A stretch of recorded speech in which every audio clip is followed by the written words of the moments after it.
В рамках проекта «Успешный человек» при содействии спонсорской помощи индивидуального предпринимателя Федотова Руслана Еремеевича, детское издательство «Кескель» и редакция детских журналов «Чоранчик», «Колокольчик плюс» приглашают вас принять участие в конкурсе «Снежный транспорт». Конкурс проводится среди дошкольных образовательных учреждений. Необходимо коллективно создать на территории детского сада ледовую или снежную скульптуру сельскохозяйственной техники с атрибутами новогодней тематики, сфотографировать и сделать видеообзор композиции и отправить по указанным номерам.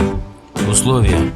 Коллектив должен оформить не менее 10 подписок на журнал «Чоранчик», «Колокольчик плюс» по выбору на первое полугодие 2021 года.